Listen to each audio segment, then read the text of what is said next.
Hello and welcome to Korean Politics Debrief with me, Jang-Ho.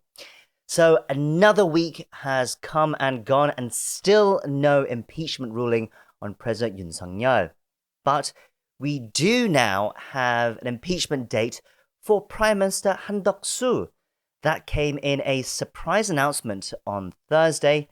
The Constitutional Court decided to rule on his case Monday, that's before President Yoon's, even though Yoon was impeached first. Now, there are so many implications to get into, but first, I should start by saying that unfortunately there is no interview today.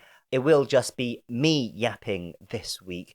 That's because I did have an interview lined up with a very interesting figure this week, but that was only if the impeachment verdict had come. The guest only wanted to talk after the ruling, so that interview has been postponed. So instead of an interview, I thought I would try something a bit different this week and give my take on some of the latest developments. And there's plenty for me to get my teeth stuck into. First is, of course, Han Duck-soo's impeachment ruling. On Thursday, there was a surprise announcement, as I said, from the Constitutional Court. It wasn't the impeachment ruling date that we'd all been waiting for, but it was the impeachment ruling date for Prime Minister Han. Now, there had been some speculation that Han's ruling would come first, or possibly even together with President Yoon, as they are related. So it wasn't a complete surprise, but still, it was startling, especially as this meant President Yoon's case would be delayed further. Now, there are two big areas that the court will rule on. The first is whether Prime Minister Han had any responsibility over the martial law crisis, whether he can be seen as an accomplice, essentially, to President Yoon, or at least someone who didn't do enough to stop it. The other area is post-martial law, whether his decision as acting president not to appoint 3 Constitutional Court justice nominees was unconstitutional. Now, the court has actually already sort of ruled on that last point already. Earlier this month, the Constitutional Court had ruled that the acting president Sang-mok's decision to only appoint 2 justices and leave 1 justice seat unfilled was unconstitutional. So on those grounds, Han could be impeached. However, there is a third area to consider, and that is how Han was impeached. See, to impeach a president, you need a 2/3 majority vote in the National Assembly, but to impeach a prime minister, you only need a simple majority. When Han was impeached, the National Assembly vote fell short of the 2/3 majority, but the House Speaker said he was being impeached as a prime minister, not the acting president, so only a simple majority was needed. Now, that was a controversial decision at the time, but Han accepted it, and he said he would leave his fate up to the Constitutional Court. Now, the court might say that as acting president, he had all the powers of a president, so therefore should have been impeached with a 2/3 majority. So they might just dismiss the case entirely on those procedural grounds and not rule on the charges I mentioned earlier. We don't know how the court will decide on this. Opinion among the experts are split on this one. So we have to consider all the possibilities at this point. So bear with me while I try to go through all that. Okay, so if he is impeached, that will strongly signal President Yoon's impeachment as well, but only if he is held liable for the martial law charges. If he is impeached, but only for deferring the appointment of the justices, that would make the outcome of President Yoon's case more murky. We'd have to see the wording of the ruling exactly. Either way, if Han is impeached, it does risk leaving the country in a much more precarious state, as the opposition parties have also filed for an impeachment motion for the acting President Sang-mok as well in the last few days, which we will get to in a minute. If Han is cleared of all the charges and not impeached, that would clearly boost President Yoon's hopes of a similar ruling, but legal experts say there is still plenty of difference between the two cases, that it's possible that Han would not be held liable for the martial law decree, but President Yoon ultimately is. Now, if Han's case is dismissed on procedural grounds, that is neither here nor there on President Yoon's case, but in any scenario where Han is cleared to return to his duties, then that does arguably provide some stability for the nation, especially if President Yoon is ultimately impeached. Now, some experts have speculated that this might be something that the court is currently considering as well at the moment, that they are essentially laying the groundwork for President Yoon's impeachment, bringing more stability to the nation first before they go ahead and do that. Now, we will have to closely watch what comes out of the ruling, of course, especially the wording. That's coming 10 a.m. Monday. In fact, for anyone interested, I will be attempting to do a live reaction to the ruling as it happens on Monday. It will be perhaps a sort of practice run for President Yoon's impeachment ruling when it comes. I will post a link to the YouTube live feed in the description below, but if it's not there right now, turn up closer to 10 a.m. Monday and I will probably have a live link up. If not, I will at least have an explanation saying that I couldn't get it working. Now on to the acting President Sang-mok's potential impeachment. Now, we barely had a day to digest the news that Prime Minister Han Duck-soo's impeachment verdict was coming on Monday, when we got news on Friday that the main opposition Democratic Party and 4 minor opposition parties had filed another motion, to impeach the acting President Sang-mok. Again, the two big reasons for the impeachment motion is his role in the martial law decree as a cabinet minister and for his decision not to appoint one of the Constitutional Court justice nominees.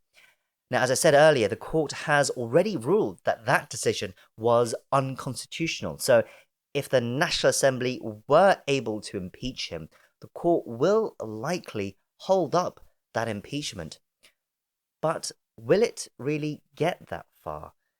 This is where Han Duck-soo's impeachment case comes in again, and it gets quite interesting. So if Han Duck-soo's impeachment is dismissed on the grounds of procedural issues or failing to have the 2/3 majority needed to impeach him as acting president and not prime minister, then that would set an important precedent. The dismissal would clarify once and for all that an acting president needs a 2/3 majority to be impeached. And if that's the case, it's almost certain that there won't be enough votes to impeach Choi. But if Han's impeachment is upheld, do the DP really want to go ahead and impeach Choi as well? That would lead to an acting president to take his place, and this time that would be the education minister, Lee Jae-myung. That would really lead to a crisis of confidence for the nation. You can imagine stock prices and the exchange rate would fall further. The whole world would be wondering what on earth is going on in Korea, and the DP would be blamed by the public for bringing further instability to the nation. This is the 30th impeachment motion that the DP has filed under the Yoon administration, and these relentless impeachments have been growing more and more unpopular with much of the nation. So can they risk going ahead with another impeachment with a potential presidential election looming large? Well, at this point, I would say you wouldn't put it past them. But I feel one of the reasons that this situation has arisen is because it has taken the Constitutional Court so long to rule on President Yoon's case. There's constant pressure from the most fervent supporters of the DP to do something while we all wait. to continue to put pressure on the ruling party and on the courts.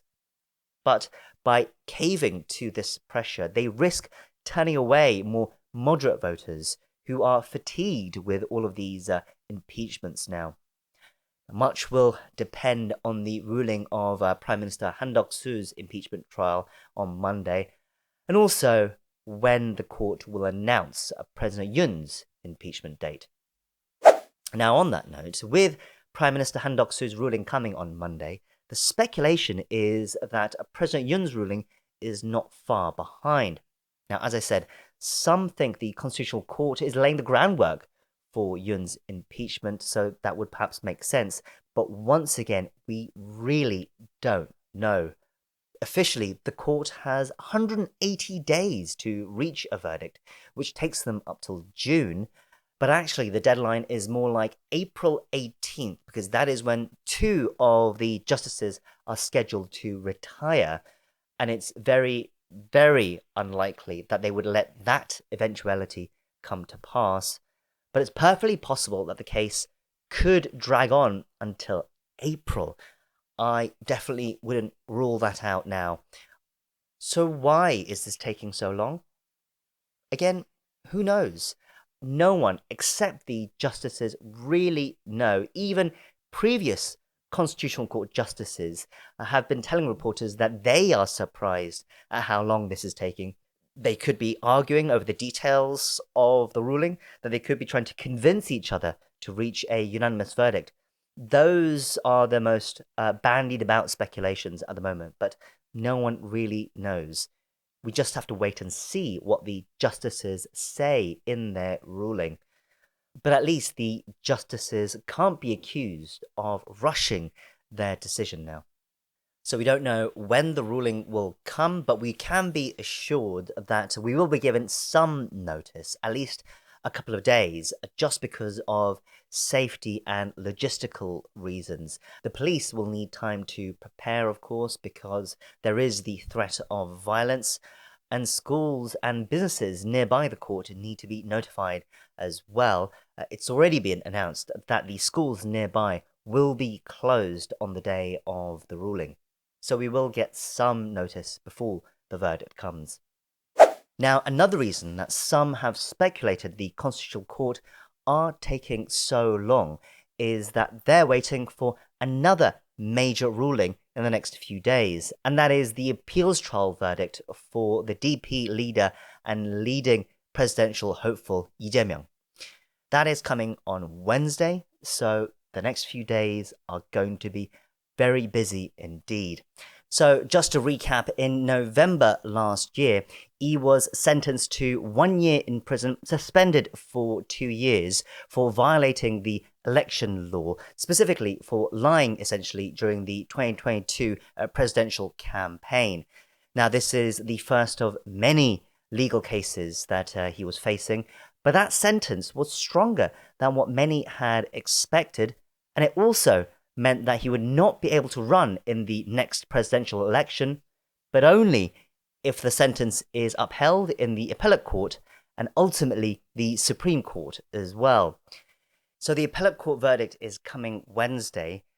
If the sentence is upheld, there will be growing calls for Lee to drop out of any potential presidential election race, if Yoon is impeached, of course, as negative public perception would grow. But all signs at the moment suggest that even if the sentence is upheld, Lee has no intention of stepping down and that there is very little that will convince him to do so.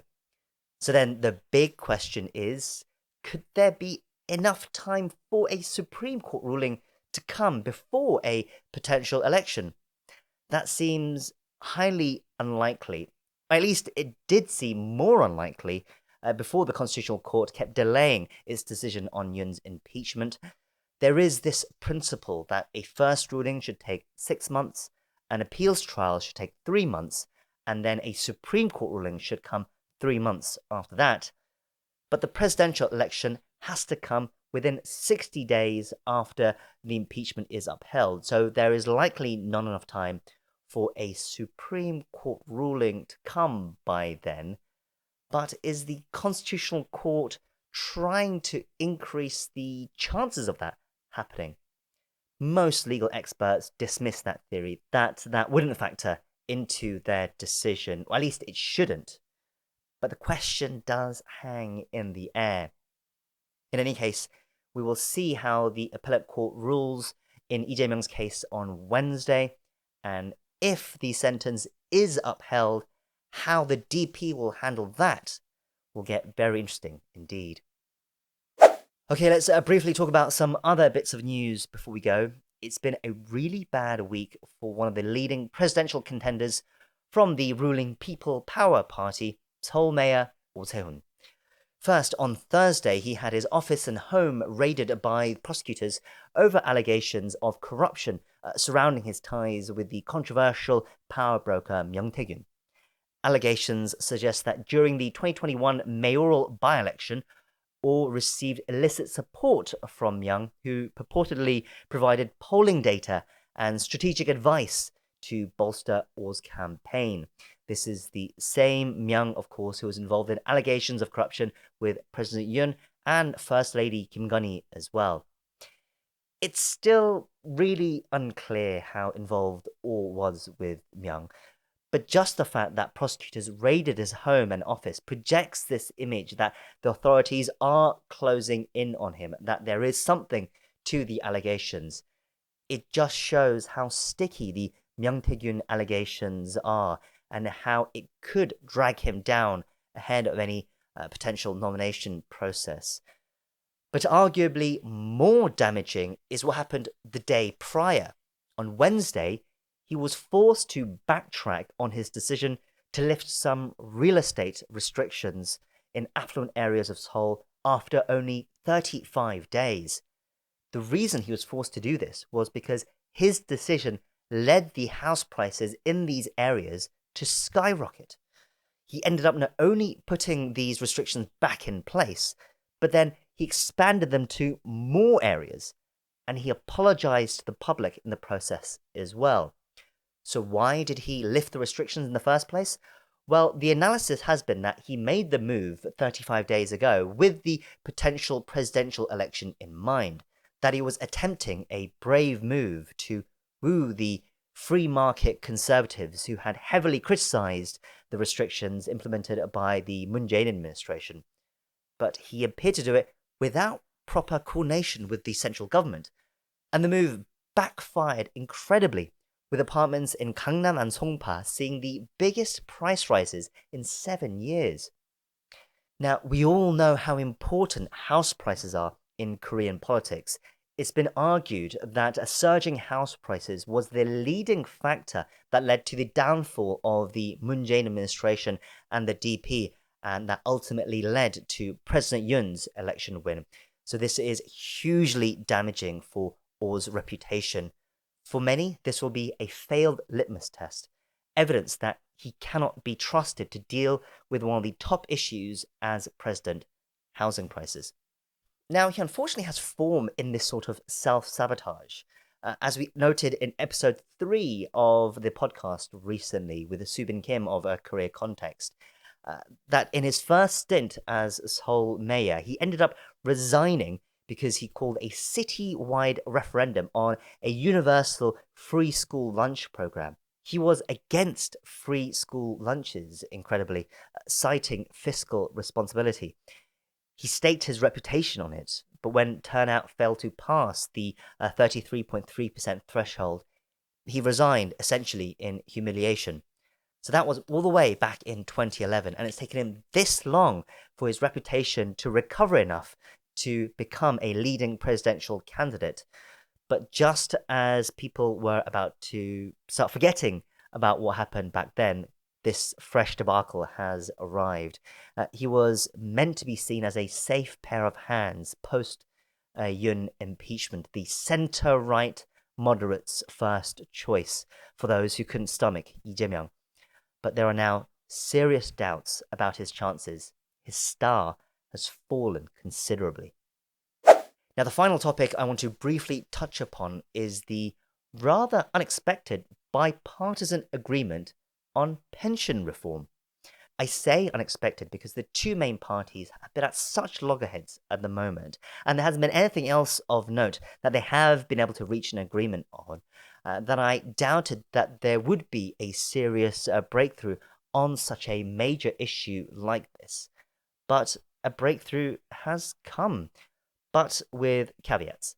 So the two main parties agreed to gradually raise the rate that people pay into the pension from 9% to 13% over 8 years, but people will also get slightly higher payouts in retirement, with the income replacement rate increasing from 40% to 43%. Now, this is the first pension reform in almost 2 decades, so it is a landmark deal, especially coming at this time of a political crisis. But this is essentially a stopgap measure. This will delay the depletion of the national pension by 9 years, which is better than nothing. But still, at the current pace, the pension fund will be empty by 2064, and more fundamental changes are still needed on the pension system. But still, where did this sudden bipartisanship come from? Well, for that, of course, we have to go back to President Yoon's impeachment trial. All roads lead back. All roads lead back to the impeachment trial, it seems, at the moment. With a potential presidential election looming, both sides are looking to project an image that they are accomplishing something, that they aren't just seen as saying no for no's sake. This just happened to be the issue that they managed to find a compromise on. I would have expected it to be something else, actually. I would have expected it to have been the supplementary budget, as that is something that is more urgently needed, arguably, and that will have more of an immediate effect for the nation. But pension reform it is, and that is the more glamorous issue, if that's the right word, politically anyway. And in the end, it does show that the National Assembly can find common ground and get something done when they really do want to. Okay, that's it. That is definitely plenty enough of me yapping. If you have made it this far, I really very much appreciate it, and I hopefully will have an interview for you next time. But I might do something like this from time to time. Let me know what you think, either in the comment section or email me at koreanpoliticsdebrief@gmail.com. And as I said earlier, I will try to do a live reaction to Prime Minister Han Duck-soo's impeachment verdict. I fear I may run into some technical issues, but in any case, I hope you do try to tune in for that anyway. In the meantime, we're going to leave it there. Thank you for listening and watching. This has been Korean Politics Debrief. Until next time, take care.